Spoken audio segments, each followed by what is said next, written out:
Welcome, everyone. My name is James Stewart, and I'm a member of the Toronto Symphony Orchestra's Young Leadership Council and chair of the Impresarios Club. It's my pleasure to host you tonight on behalf of the Young Leadership Council. We're pleased to bring you our very first virtual Impresarios Club member event. It's been a while since we gathered together.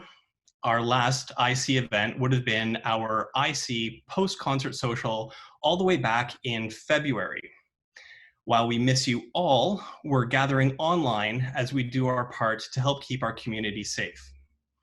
Since the pandemic restrictions began in March, the TSO has been working hard to keep our members informed and involved through email updates, Facebook Live events, online performances, and recently some concerts in new and exciting formats. On behalf of the Young Leadership Council, we thank you for your ongoing support of the TSO as Impresarios Club members. Our support of this great orchestra is now more important than ever. It's now my sincere pleasure to introduce our special guests for tonight's Impresarios Club meet and greet. Please welcome TSO CEO Matthew Lawton, live from Toronto, and music director Gustavo Gimeno, live from Amsterdam.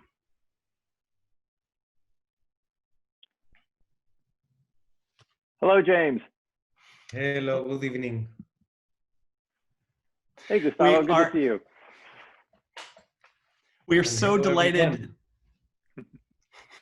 We're so delighted to have this dedicated time with you both. Thank you very much, especially Gustavo, given the time difference.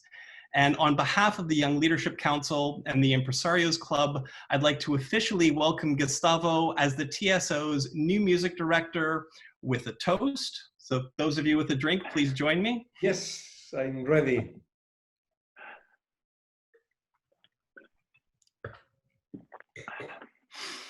James, I'm curious. We are not sharing the same bottle. What are you drinking?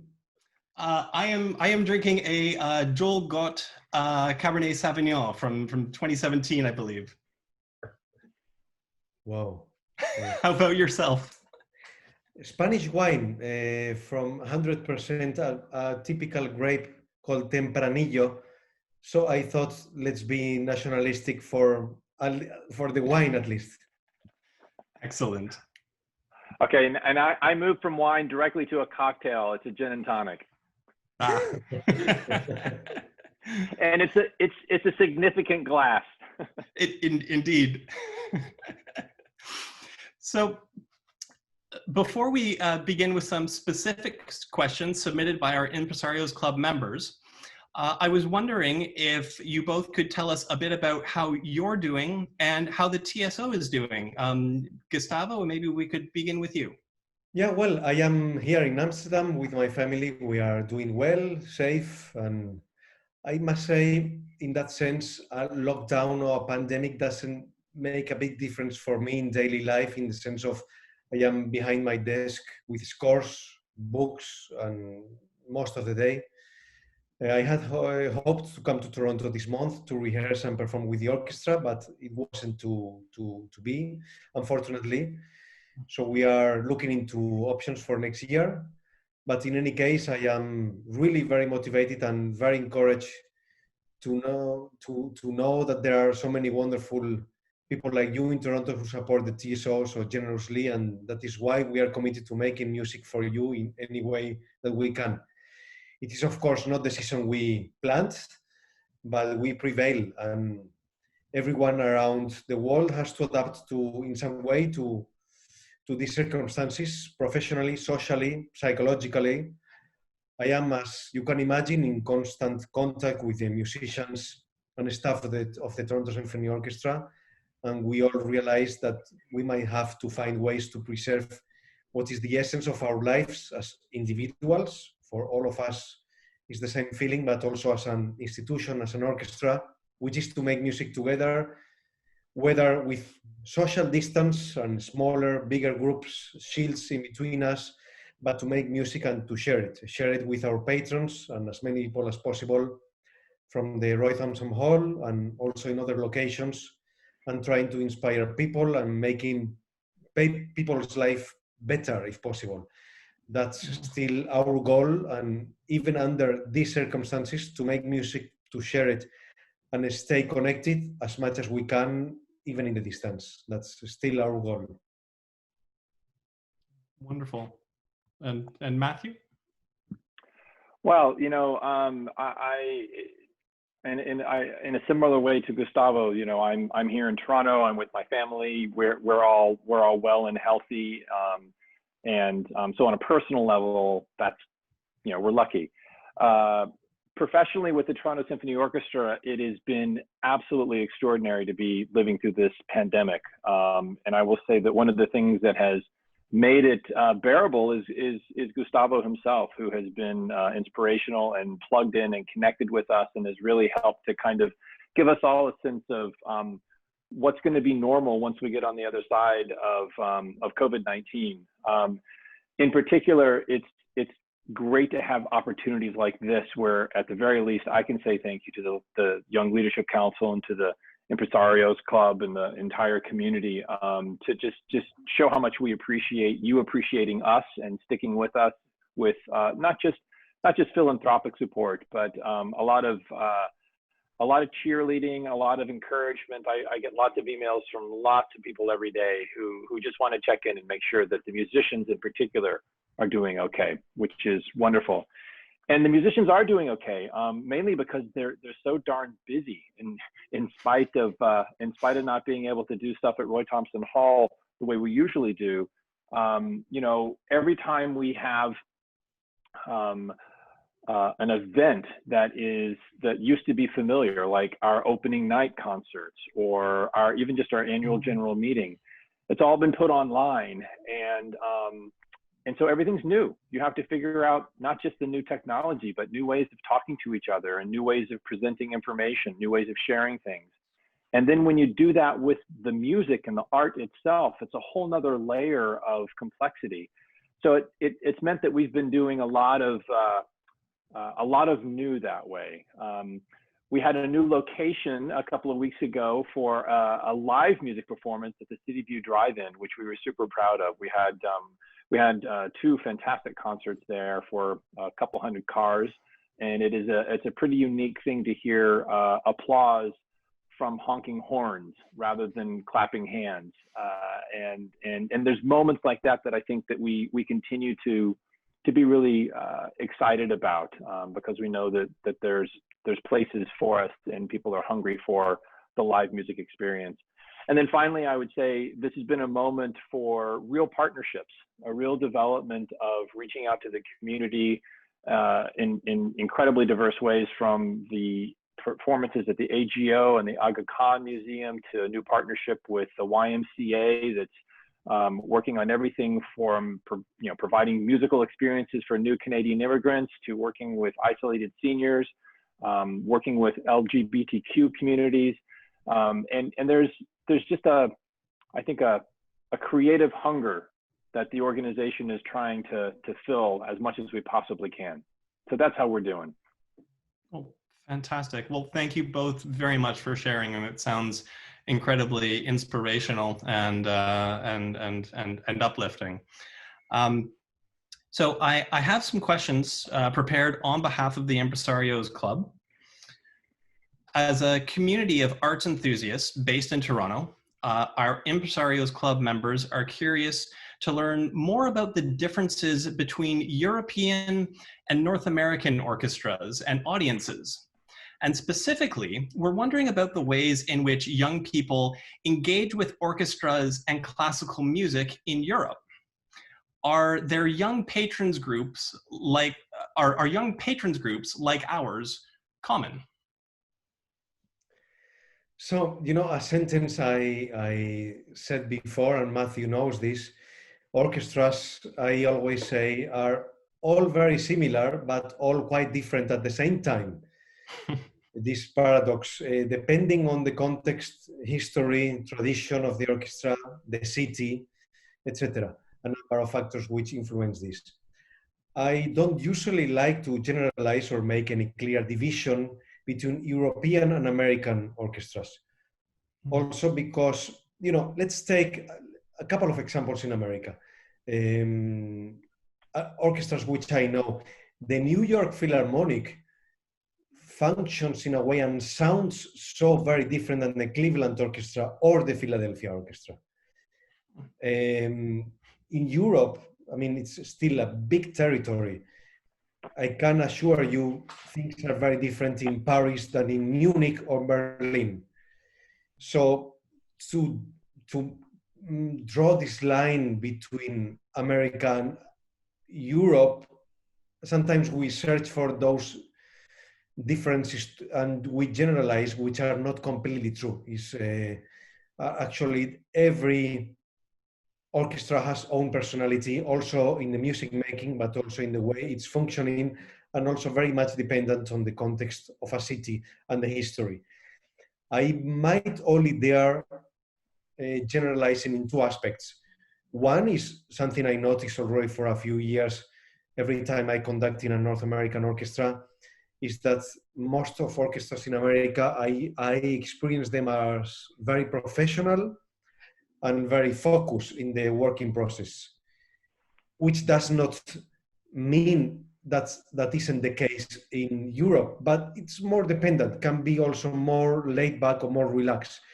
But in America, you realize that when you have a couple of rehearsals, people really know their parts, people are very focused, and they are eager to play good as soon as possible. They are not relying on the last rehearsal, but people are focused and professional, and makes our lives as conductor, in a way, it's very encouraging and a lot easier in sometimes. I think there is also another aspect which is different. It's the financial context in Europe. A big part of the budget of European orchestras comes from the city hall of the government. But for us in America and Toronto, the support, an incredible generosity of our donors is crucial. And it's actually an essential part of our existence. But that also gives us even an extra degree of motivation to serve not only the music or the institution, but that also makes us even more aware of performing for you, for our audience. So I think, however you look at it, it has advantages, disadvantages, I don't know, but the context is different, and it brings also something which is inspiring us and which is engaging and which I find also very interesting to experience those contrasts. And also part of your question, a young patrons club is not something I was myself really familiar with, I must admit. I was familiar with other or even younger or older clubs, but not young between, let's say, 20s and 40s. I must tell, I soon got to know you because for my first collaboration with the orchestra, I became very curious about everything related to the TSO. So then I discovered about you in the website of the orchestra. I saw photos of your encounters, etc. So you are obviously an important part of the Toronto Symphony Orchestra. Well, that's some remarkable similarities and some fantastic differences, and truly what some things that do make us special and unique. So Toronto is known as being one of the most diverse cities in the world. So how do you plan to attract audiences from Toronto's diverse communities? Moreover, how will you include more representation from these communities in the orchestra and in programming? Myself, and I also I was confronted with this with a number of facts, and I also reflected as a Spaniard who has lived many years in the Netherlands, which is, especially Amsterdam, also a pretty diverse place. Having worked in Luxembourg for a number of years, I have an Italian family, and as conductor, I worked in many different places, often in the US, but also in Japan, Australia, of course, in Europe. That gives me a perspective which I find very important for me to understand Toronto the best I can.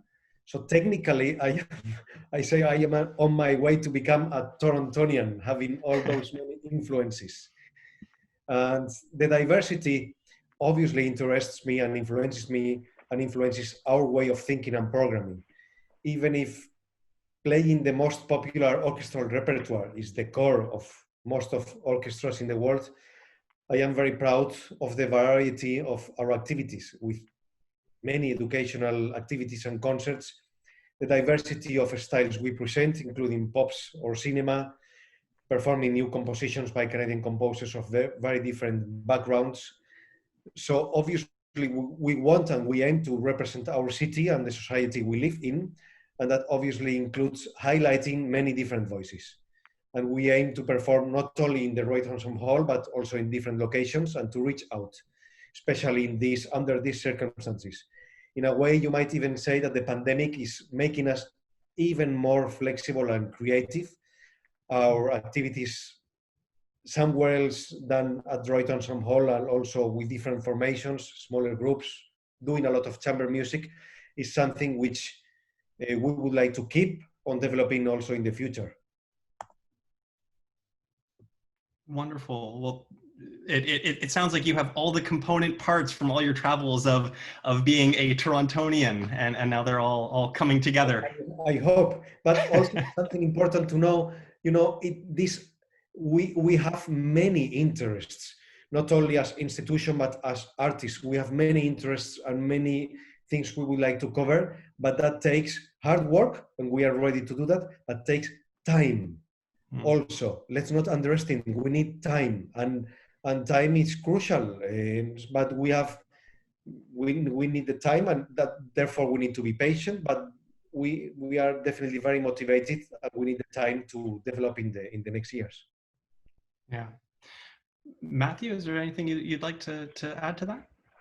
Yeah, just a couple of additional points to the wonderful things that Gustavo already, I think, illuminated.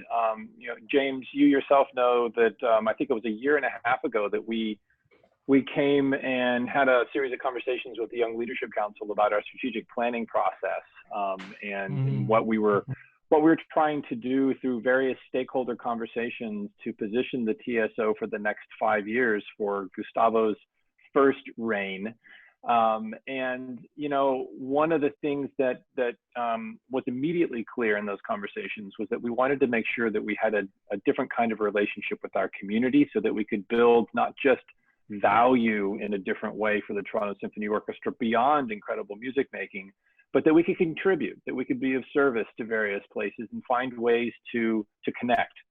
And so what wound up happening in I hesitate to say a lucky way, but it was certainly an opportunity for the TSO to fall into this pandemic already armed with kind of a roadmap and a shared vocabulary around what our aspirations were in terms of how we move through different neighborhoods, how we listen differently, how we pay attention to diversity, equity, and inclusion, how that influences not only who is sitting around the board table or on the staff, but from a programmatic standpoint, like Gustavo said, there's such richness that comes from artistic variety, and it's in this orchestra's DNA to actually explore that. So I think as soon as we get on the other side of all this stuff and we can be together and put a great orchestra in front of a great audience, there's going to be some really wonderful things that happen.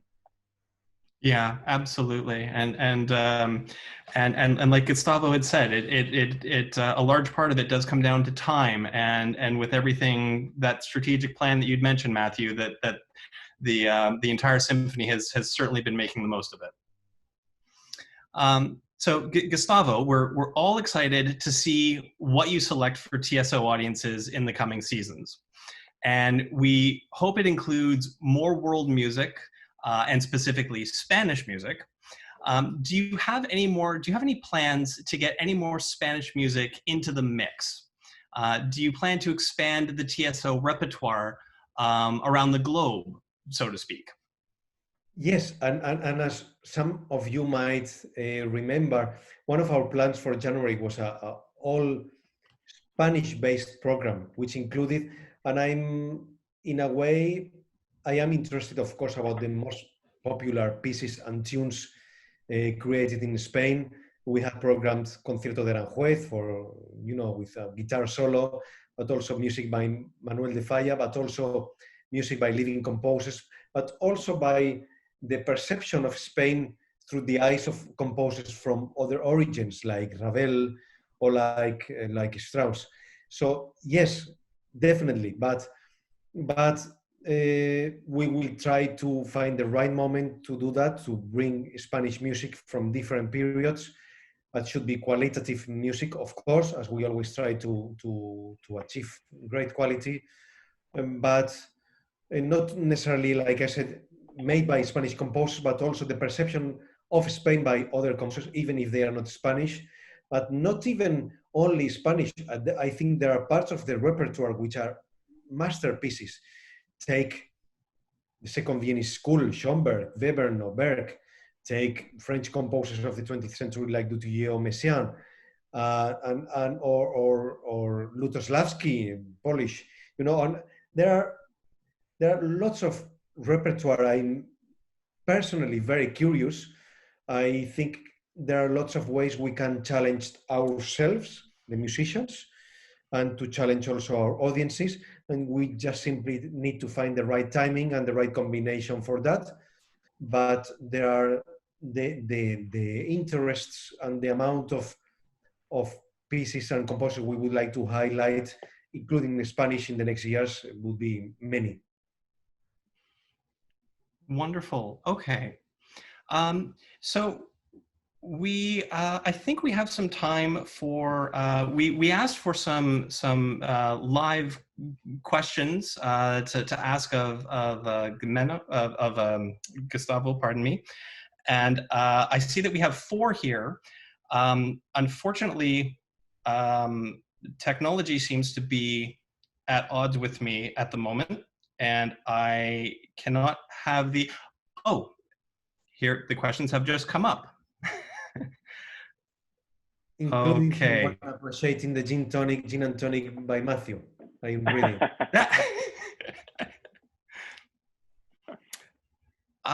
Okay, so I'm just looking at some of the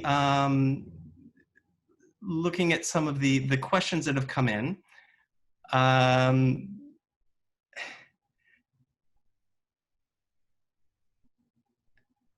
I think they might be more statements than questions. I believe they are. Yes, you have a thumbs up on your drink selection there, Matthew.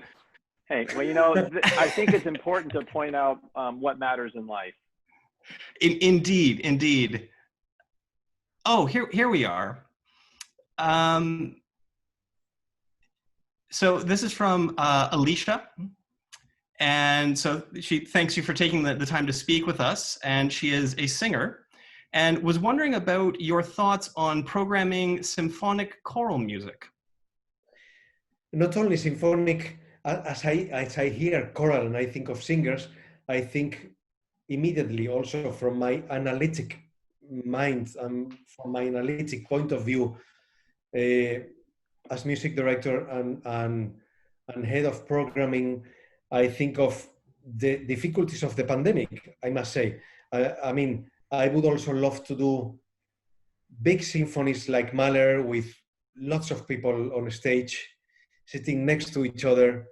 And there is a lot of wonderful vocal music, not only symphonic, but also operatic, which even if you think of, in my first season was initially announced, also we had great Canadian singer Emily D'Angelo in my first program, doing some Mozart arias, but also the semi-stage version of Rigoletto. So it's not only symphonic choral pieces, but also operatic repertoire, I think with certain regularity, they should have presence in our season as well. Always as we used to do and we will do in coordination with the Canadian Opera House, but not only because it's wonderful, there is wonderful repertoire, but I also personally very much enjoy and love working with singers. It's for me especially inspiring. I always learned a lot, and it's a part of the repertoire which you can't leave aside. So definitely that will be part of our activities. But indeed, also considering the circumstances now, is something very tricky to program choral music, and even instrumental music seems to be tricky. So as soon as we can, that will be part of our activities without any doubt. Yeah, just the notion of having, when you said having a bunch of people together, just made me so excited to actually have lots of people in a space in one room. Totally. No, it's in a way a shock also to realize how human mind works. I see photos or videos of not so long ago, I mean, of 1 year ago. And when you see an audience and we see so many people on stage, and when you see a choir, and that used to be like that all the time, and we never thought about it. We took it for granted, and now seems to be something very complicated and very subversive. No, it's something extreme. But I mean, no doubt about it. It's something I'm very much missing. But I also hope sooner or later we will find that way back. But it's essential part of us, of our repertoire, and also from the general point of view, human beings expressing themselves with the voice is something essential, is primitive, and is the most natural instrument in a way. So indeed, we got used to this new situation, but we are very much also missing part of what we had before the pandemic. Yeah, it's amazing how we can adapt, but it's we certainly do we do miss it. So we have another question here from Yeza. So thank you, Gustavo. So as a Spanish Torontonian, I am very she's very jealous of you, because Toronto is a great city, and the TSO not only as an orchestra but an organization. And she has a question as to what would be your comfort piece in quotation. So something that you like either to play or conduct when you need to reconnect, when you need to sort of center yourself. Is there something that you go to? I always give very cliche answers to this, because the point is, here on my desk right now, I have Mendelssohn, Stravinsky, Mozart, Verdi, Rossini, and when you study any of those pieces and you dig into it, you think this is absolutely wonderful. This is wonderful. You are enjoying it so much, and you totally forget the rest. And then you take another score, and the same process. You easily get in totally into the music and the character of the music, and you think, my God, there is nothing else better than this. Whether it is Debussy or Mendelssohn or Mozart, Verdi, Mahler, Bruckner, I also have on my desk now. This is all wonderful music, but so therefore that's why I say it's very cliche answer to say what I am studying now, right now, in the particular moment, is what inspires me the most.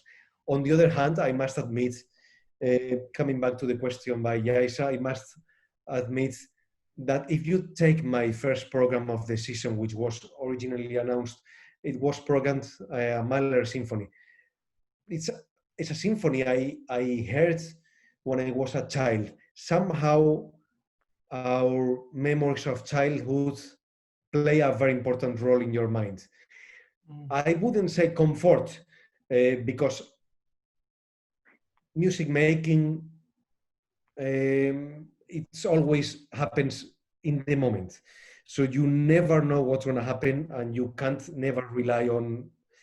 So I take very literally comfort. I wouldn't know, but this is a piece which I think takes your guts, and the range of emotions is so big, from outbursts of emotions to the most intimate and delicacy and intimacy and fragile feelings. So if I had to make another first program to present our orchestra to our audience, with me conducting, I think I might still choose something like the First Symphony by Mahler, something which not only intellectually challenging, but also which takes my heart and my guts in a way which I can't even explain why that's happening. Mm. Yeah, it's that wonderful combination of sort of the soul and the mind, and when they can come together, and it just resonates. That's always there. The soul and the mind, they are always there, and they should always be there, both. Mm-hmm. Mm-hmm. So we have another one sent from someone who prefers to remain anonymous, and but the question is, do you listen to popular music, non-classical music, and how does it affect the way you interpret classical music? I am sorry if I might disappoint some people, but actually I don't. I don't listen to rock and pop, I must admit. I love jazz. I always did since I was a kid, teenager, very early as teenager. I listened to lots of things of jazz, apart from classical music. I must, though, admit when I'm confronted to listen to someone like, I give a couple of very popular examples: the Police, or Sting, or David Bowie, or U2. When I listen, when someone plays a record or someone says, "Let's play this," I think, "Whoa, this is good." I can somehow I appreciate a quality, and that happens to me also, even with heavy metal. But it is not me the one who plays such a record. Somehow naturally doesn't come. It's not my most spontaneous reaction. But when I hear something which I think is qualitative, I think I can appreciate it and enjoy it. But also in daily life, I have music all the time in my ears. If I have a double session of rehearsals, it's maybe 5-6 hours. Mm-hmm. Therefore, for me, silence is very precious.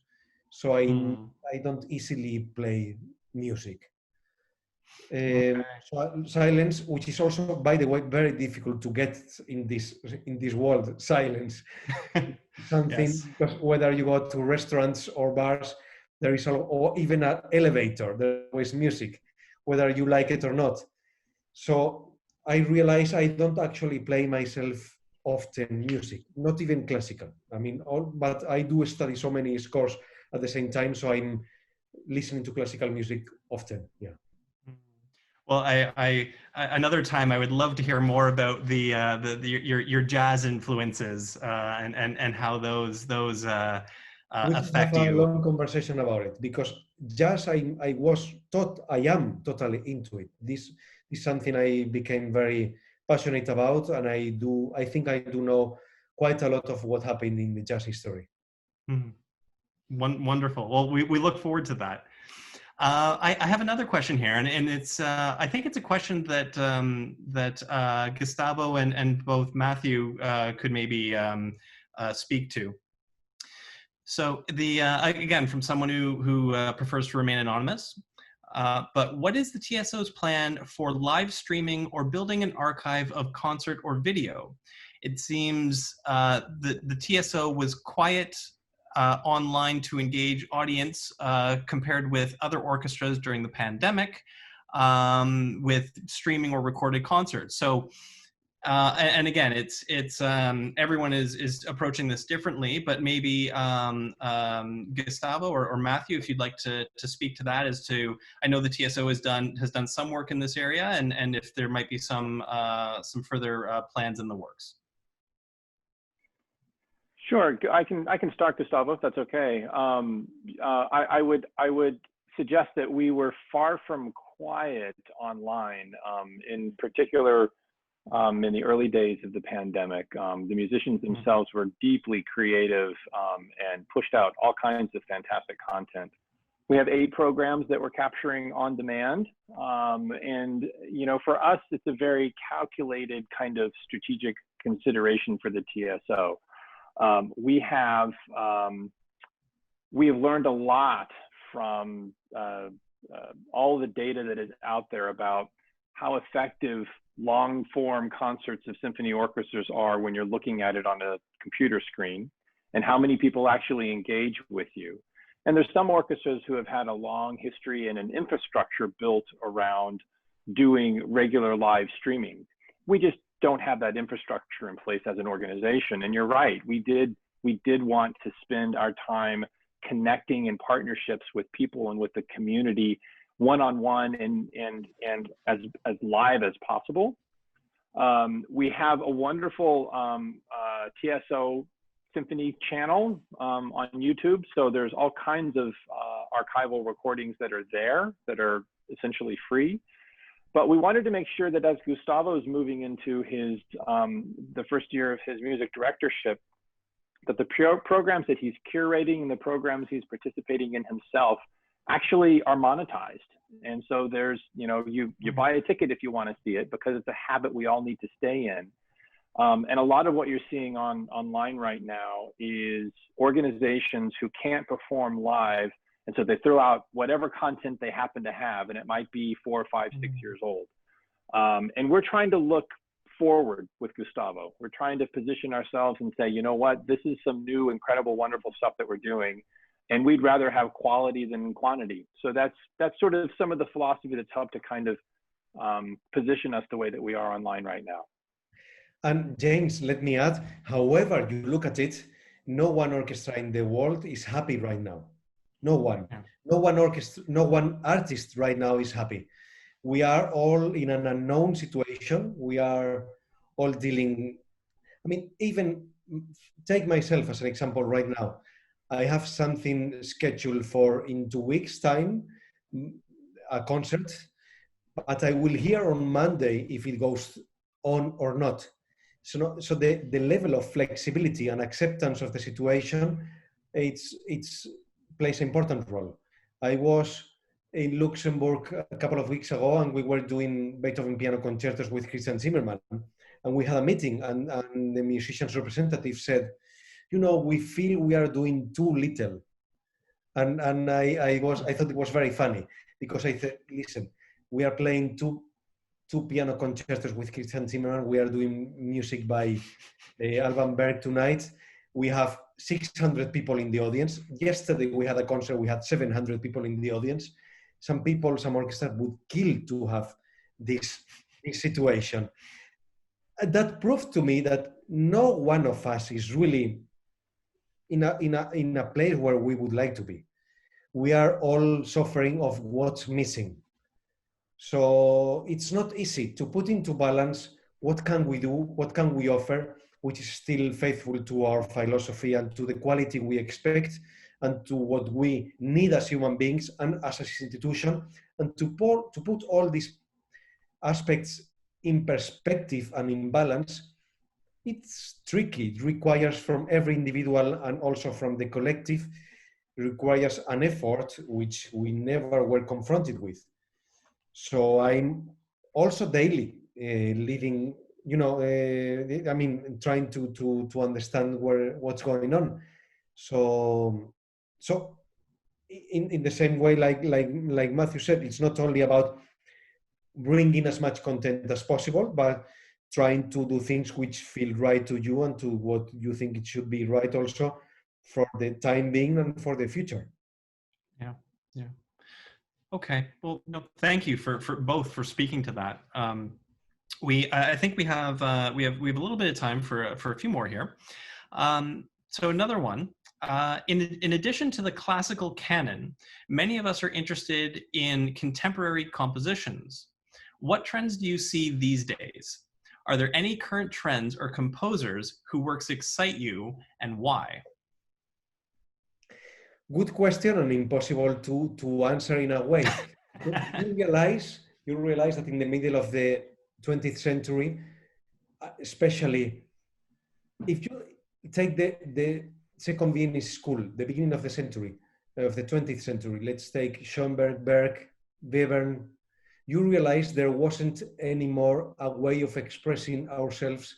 Composers didn't think tonality or the forms which had been expanded and explored for 200 years, they were not anymore the frame which was valuable to them, or they appreciated it for what it was, but they had to find new ways.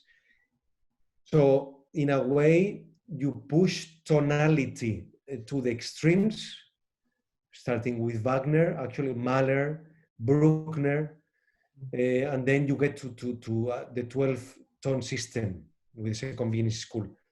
Also forms and sonata form are something of the past.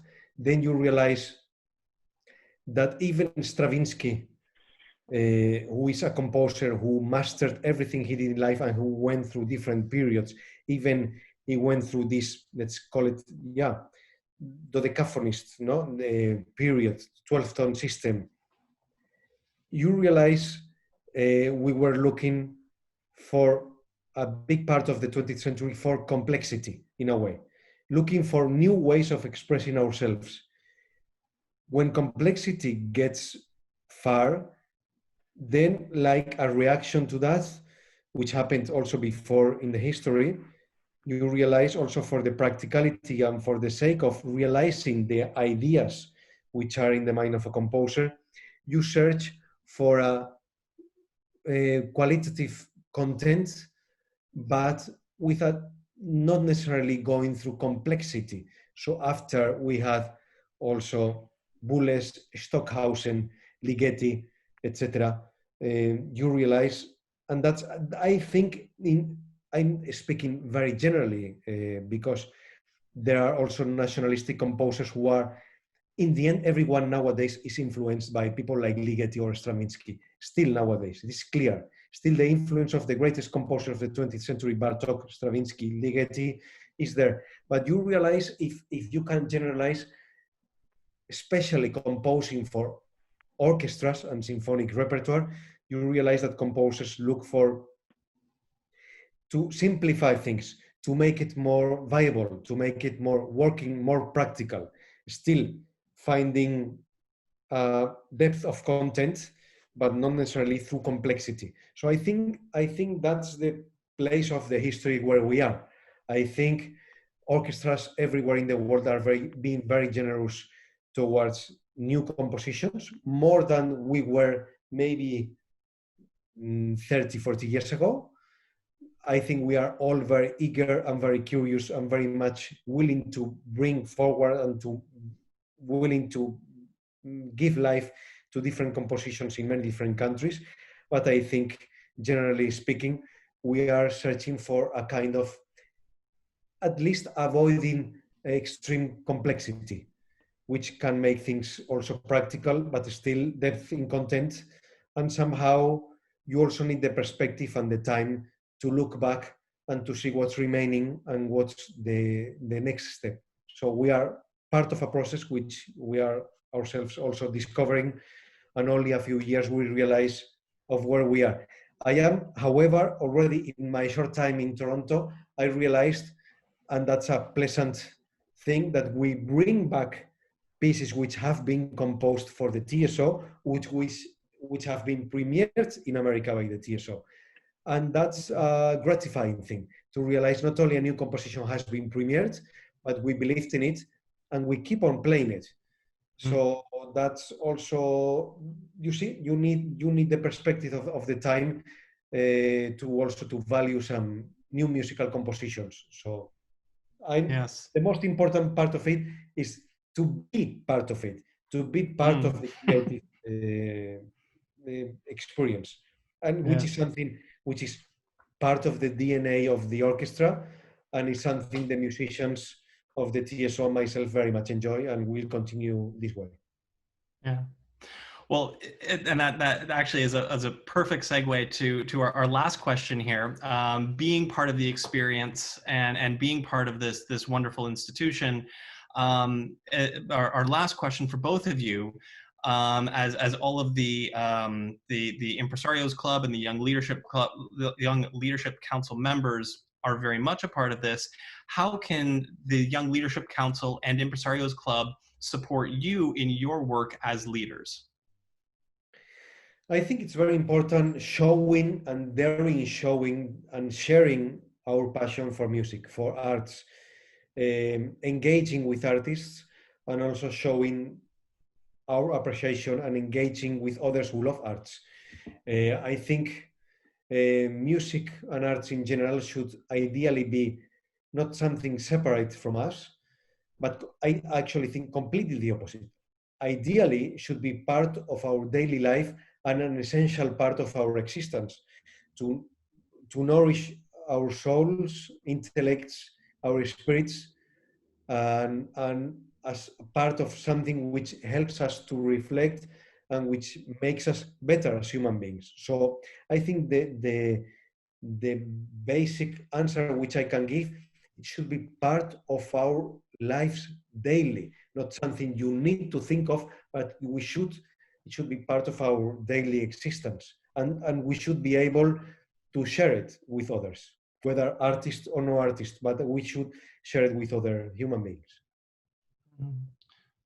Wonderful. Thank you. Matthew? Yeah, I would say that we spend a lot of time during COVID-19 talking about essential workers and the things that are important, and supporting those individuals. And we all know there's been some extraordinary heroes on the front line. I think the more that we can all recognize, just as Gustavo said, that great art is essential, and it doesn't have to just be great symphonic art. Anytime that you communicate with something that takes you out of your own small, myopic, narrow self and puts you in a place where you can recognize that there are collectives and there are emotions that we all share in a kind of grand humanity. I think we all need to know that more and more. And so keeping those kinds of opportunities open, particularly in your younger years, before you calcify over the age of 50, would be really important. And then I guess I would just only say that the other thing would be to let us know what is working. Sometimes Gustavo and I spend a lot of time trying to solve the things that don't seem to quite be working, putting puzzle pieces together. And it's really great for us to hear from you all. Oh my God, that was terrific. We loved that performance, and we loved that composer. We loved the way this particular event was put together. Just let us know, because then we can do something about it. But we're delighted that this collection of wonderful people actually exists, and it's wonderful that it all comes together around the TSO. Yeah, well, thank you both for that, and you've both picked up on a really important point of the essential, the essential component of an orchestra. And while the work that's done may not be an essential worker in the strictest health care sense of the word, it is nonetheless essential, and it's one of the biggest impacts and satisfying things for the YLC and the larger Impresarios Club is that when we're able to have that dialogue with Matthew and with Gustavo at obviously when things return back to normal, and to provide the feedback and really feel like we're being listened to. So that's phenomenal. So with that, thank you, Gustavo and Matthew, for joining us tonight. On behalf of the Young Leadership Council and the Impresarios Club, you have our support and our commitment to do what we can to make a difference and support the orchestra in making great music. Thank you. It's wonderful to be here. Thank you very much. Very much looking forward to meeting you in person next time. Likewise, yes, we all are. Okay. We'll see you at a concert soon. Absolutely. So a final thank you to our Impresarios Club members watching tonight. We understand that this pandemic has impacted us all to different degrees, so your generosity during this critical time is deeply appreciated. We hope the TSO's music making continues to inspire you and bring you welcome moments of joy and respite during these challenging times and weeks. So take care, everyone, and we hope to see you soon.